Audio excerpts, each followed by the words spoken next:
আমরা দেখলাম যে নির্বাচন কমিশনের শুনানি চলাকালে ল পয়েন্টের বাইরেও প্রেসার পয়েন্ট, তারপর ইমোশনাল পয়েন্ট, ড্রামা পয়েন্ট, অনেক পয়েন্টের ভিত্তিতে আজকে জাজমেন্ট দেওয়া হয়েছে নির্বাচন কমিশনের পক্ষ থেকে, এবং পুরো জিনিসটা এক ধরনের নাটকের মতো মঞ্চায়িত হয়েছে।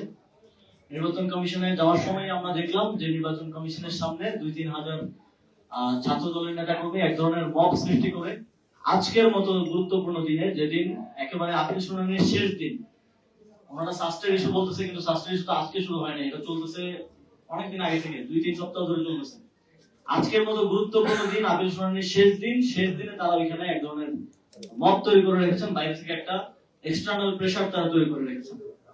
তারপরে আমরা কি দেখলাম, শুনানির একটা পর্যায়ে শেষ হওয়ার পরে এবং রায় দেওয়ার পূর্ব মুহূর্তে যখন আপনি বিচারকের কাছে কোনো বিচার চাইতে যাই, তখন আমাদের মনে করেন যে আর্গুমেন্ট শেষ, রায় দেওয়ার পূর্ব মুহূর্তে বিচারক যদি পাশের রুমে গিয়ে অপরাধীর সাথে বা অপরাধীর লয়ারের সাথে কিংবা অপরাধীর পক্ষের যারা আছে তাদের সাথে বসে এসে রায়টা দেয়, সেই রায়টা কোনোভাবেই একটা নিরপেক্ষ রায় হওয়ার সুযোগ নেই।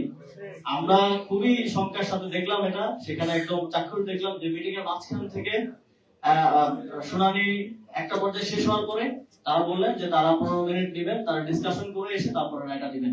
সেই 15 মিনিট তো 1.5 ঘন্টার মতো, 1.5 ঘন্টা হলো 15 মিনিট থেকে, এবং সেই 1.5 ঘন্টার মধ্যে যে ঘটনাগুলো ঘটেছে সেটা বাংলাদেশের গণতন্ত্রের জন্য অশ্লীল সংকেত। সেই 1.5 ঘন্টার মধ্যে তারা বিএনপির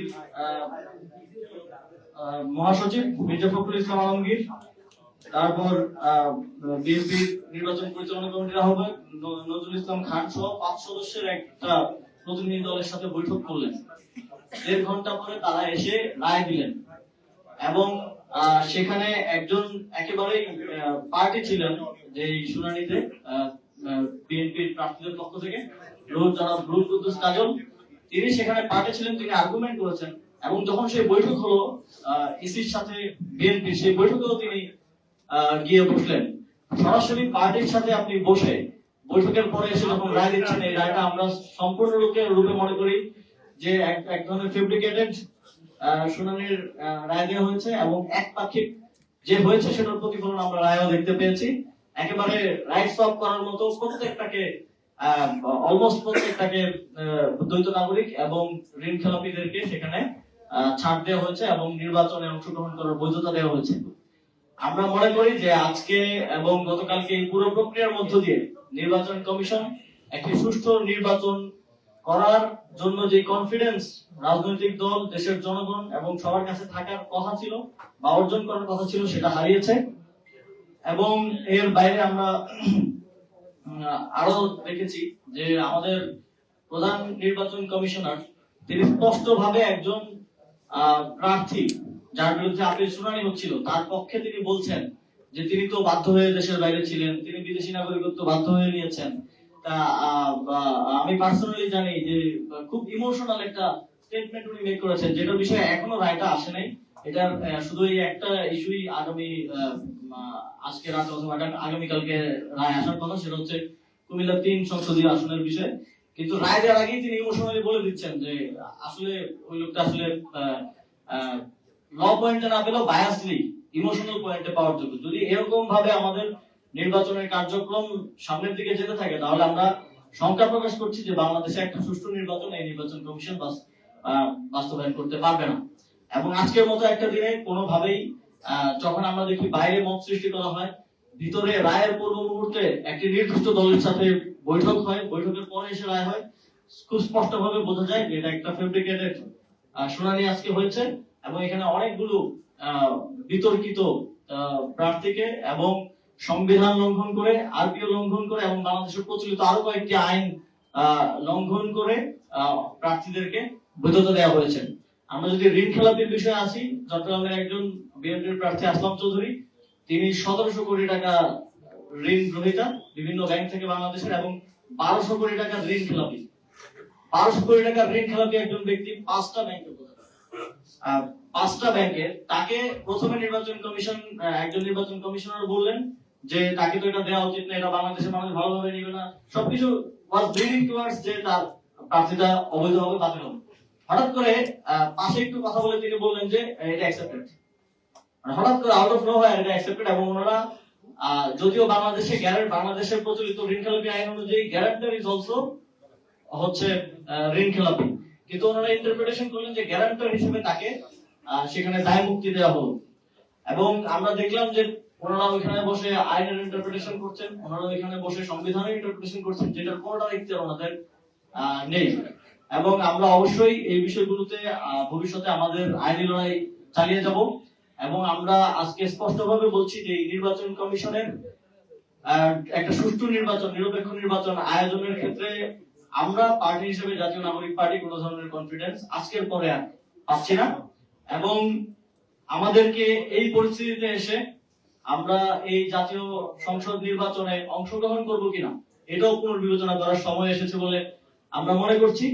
যেহেতু রাইট এবং ওইখান থেকে আপনাদের সাথে কথা বলছি, সে কারণে কোনো সিদ্ধান্ত এখন আমি দিব না। আমরা আমাদের পরবর্তী সিদ্ধান্ত গ্রহণ করবো এই বিষয়ে। তবে আমরা এই বিষয়টি অবশ্যই পুনর্বিবেচনা করব। এবং অপরাপর যে রাজনৈতিক দলগুলো নির্বাচনে অংশগ্রহণ করছেন এবং আমাদের ঐক্য আছে, নির্বাচনী ঐক্য আছে 10 দলীয়, আমরা সকল পরিসরে এই বিষয়গুলো নিয়ে আলোচনা করে আপনাদেরকে পরবর্তী যে সিদ্ধান্ত সেটা আমরা জানাবো। এবং আমাদের পক্ষ থেকে আমরা সকল স্টেক হোল্ডারদের সাথে কথা বলে আমরা যেটা গতকালও বলেছিলাম, আমরা রাজপথে নামার উপস্থিতি গ্রহণ করবো। গোপন থাকে, অনেকেরই দ্বৈত নাগরিকত্ব থাকে, কিন্তু সেটা গোপন থাকে, সেটা বের হওয়া একটা ইয়ার ব্যাপার। আমরা এখনো অনেক প্রার্থীর দ্বৈত নাগরিকত্বের প্রমাণ পাচ্ছি। যেমন ঢাকা 11 আসনে সাবেক কমিশনার এম এ কাইয়ুম, ওনার দ্বৈত নাগরিকত্বের প্রমাণ আজকে সোশ্যাল মিডিয়ায় আমরা বিভিন্ন ভাবে দেখতে পেলাম। এবং সিরাজগঞ্জ 6 আসনে আমরা দেখতে পেয়েছি, এবং আরো কয়েকটা আসনে আমরা দেখতে পাচ্ছি। তো আমরা মনে করি যে নির্বাচন কমিশনের এটা দায়িত্ব যে যিনি নির্বাচন করছেন তিনি দেশের নাগরিক কিনা, অথবা যে প্রার্থী দ্বৈত নাগরিকত্বের অভিযোগে অভিযুক্ত তার দায়িত্বটা প্রমাণ করা যে তিনি বাংলাদেশের নাগরিক, এককভাবে বাংলাদেশের নাগরিক কিনা। অথচ আমরা দেখলাম যে অভিযোগ করছে তাকে বলা হচ্ছে আপনি এসব প্রমাণ করেন যে সে নাগরিক কিনা। এটা অত্যন্ত এক ধরনের নন প্রফেশনাল এবং এক ধরনের আমরা আজকে একটা প্রবণতা দেখেছি নির্বাচন কমিশনারদের মধ্যে, যে তারাই যেন দ্বৈত নাগরিকদের, ঋণ খেলাপিদের কোনো না কোনো উপায়ে পার করে দেওয়ার জন্য চেষ্টা করছেন। এই যে আমাদের মুসা ভাই একটু আগে বললেন যে একজন কমিশনার সেই এফিডেভিটটার ভাষা কি হবে, কিভাবে লিখতে হবে, এটা সহযোগিতা করছেন, এটা ওনার কাজ না। আমরা দেখেছি যে সাংবিধানিক যে আইন, সংবিধানে স্পষ্টভাবে উল্লেখকৃত একটি বিষয়কে 300 টাকার এফিডেভিট দিয়ে তারা জাস্টিফাই করছেন এবং ইন্টারপ্রেট করছেন। এটা বাংলাদেশের আইনের জন্য, আইনের শাসনের জন্য, সংবিধানের জন্য এবং নির্বাচনের জন্য, গণতন্ত্রের জন্য একটা ঝুঁকিপূর্ণ বিষয় হিসেবে এবং শঙ্কাপূর্ণ বিষয় হিসেবে আমরা আইডেন্টিফাই করেছি। এবং সামনের দিনে আমি যেটা বললাম আমাদের কর্মসূচি আমরা আপনাদেরকে জানাবো। তবে আমরা আইনি লড়াই চালিয়ে যাবো। আগামীকালকে থেকে এটার প্রক্রিয়া আপনারা দেখতে পাবেন। এটা কি শুধুমাত্র বিএনপির ক্ষেত্রে হচ্ছে নাকি অন্যান্য যে রাজনৈতিক দলগুলো রয়েছে তাদের ক্ষেত্রেও কি নির্বাচন কমিশন একই কাজটি করবে? এটা ঠিক বলতেন। আমরা আরেকটা বিষয় একটু উল্লেখ করতে চাই যে এই একই বিষয়ে গত এই শুনানি চলাকালীন 11 তারিখ, 12 তারিখ, 13 তারিখ এই জানুয়ারি মাসে জামাতের 2 জন প্রার্থী, জামাতে ইসলামের 3 জন প্রার্থীর বিষয়ে অলরেডি আমাদের কাছে ডকুমেন্টটা আছে যে 5 জন নির্বাচন কমিশনারের স্বাক্ষরিত একটা ডকুমেন্ট। সেখানে স্পষ্টভাবে বলা হয়েছে যে আপনি আপনার যে অ্যাপ্লিকেশন যেটা জমা দিতে হয় নাগরিকত্ব সাবমিট করার জন্য যে কোনো দেশে অ্যাপ্লিকেশন সাবমিট করেছেন, কিন্তু পুরো প্রক্রিয়াটি শেষ হয়নি বিধায় আপনার প্রার্থীতার বৈধতা দেওয়া যাচ্ছে না। এবং এটা একটা সাইন ডকুমেন্টটা আমরা আপনাদের সাথে শেয়ার করতে পারি যে 5 জন নির্বাচন কমিশনার সেটা স্বাক্ষর করেছেন।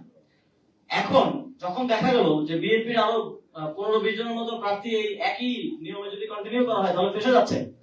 ওনারা যেই রায়টা ওনারা দিয়েছিলেন স্বাক্ষরিত, সেটা আইন বহির্ভূত ভাবে আবার রিকল করছেন। এটা রিকল করার কোনো এখতিয়ার বাংলাদেশের কোনো আইনি নির্বাচন কমিশনের নেই, এটা রিকল করার এখতিয়ার তাদের নেই। যখন তারা স্বাক্ষরিত ভাবে একটা শুনানির রায় দিয়ে দেন, তো তারা এই যে এত বড় পরিমাণে প্রার্থীদের বাতিল হয়ে যাচ্ছে এটাকে বাঁচানোর জন্য পূর্ববর্তীতে দেওয়া রায়কে পরিবর্তন করছেন আইন বহির্ভূত ভাবে।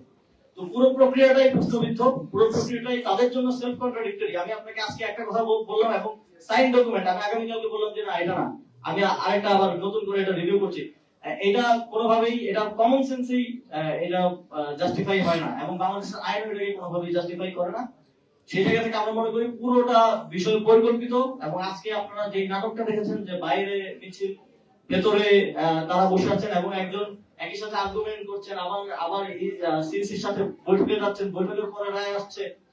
এই পুরোটা প্রক্রিয়াটা একটা নাটক মঞ্চায়িত হয়েছে, এটা এক ধরনের বলিউডের মতো সিচুয়েশন সেখানে ক্রিয়েট করা হয়েছে এবং এর মধ্য দিয়ে তারা যে প্রিজাডিস নিয়ে এসেছিলেন, তারা আগে থেকেই যেটা সিদ্ধান্ত নিয়ে এসেছিলেন সেটাই বাস্তবায়ন করেছেন। তাদেরকেই, সেই লোকগুলোকেই তারা ঋণ খেলাপি এবং দ্বৈত নাগরিকত্বের অভিযুক্ত এবং প্রমাণিত লোকগুলোকে তারা নির্বাচন করার সুযোগ তৈরি করে দিয়েছে।